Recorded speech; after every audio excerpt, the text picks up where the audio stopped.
Committee on Oversight and Accountability will come to order. I want to welcome everyone here today. Without objection, the chair may declare a recess at any time.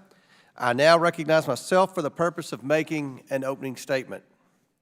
Today's hearing will shine a bright light on President Biden's whole-of-government regulatory blitz that began on his first day in office.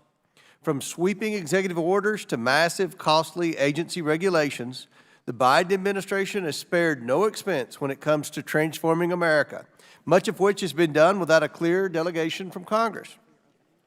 In just his first few days in office, President Biden issued far-reaching executive orders that radically altered how federal agencies approached climate issues. The Department of Energy, the Environmental Protection Agency, the Department of Health and Human Services, and several other agencies launched a government-wide effort to push out regulations to fundamentally change American life.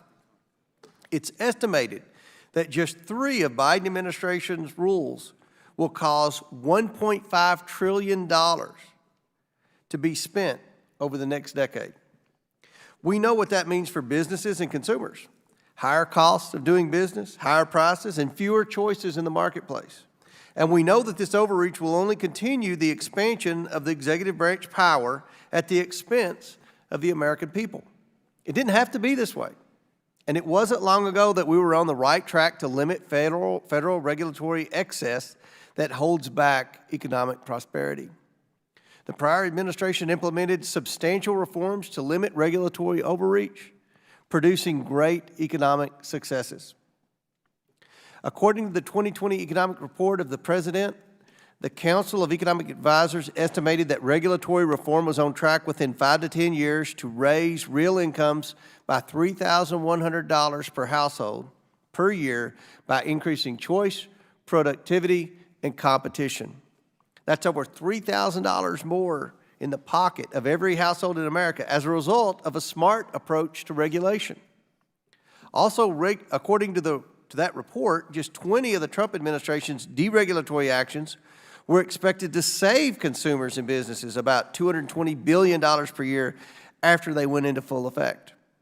President Biden ran on being a, quote, unifying president, but instead he has used his platform to strip away those regulatory reforms we know were positively impacting the economy and replace them with historic levels of new red tape. The Biden administration wasted no time eliminating deregulatory policies and instead cleared the way for President Biden's radical, costly, and burdensome agenda. The last thing any consumer or business wants to do is spend more time and more money on paperwork. That's something on which we can all agree. With historically high inflation, most consumers and businesses simply don't have extra cash laying around to pay someone to fill out reams more paperwork for them. Fortunately, Republicans in Congress know what a thoughtful, efficient, and results-driven regulatory system looks like. And that's what I and my colleagues in this Republican majority are here to support.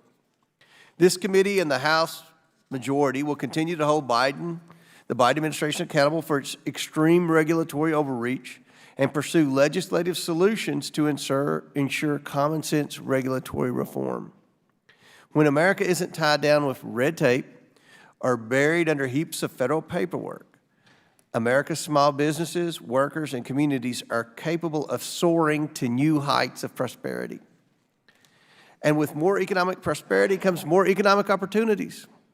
And these opportunities will do more to help Americans create, innovate, and thrive than any regulation pushed through by unelected bureaucrats.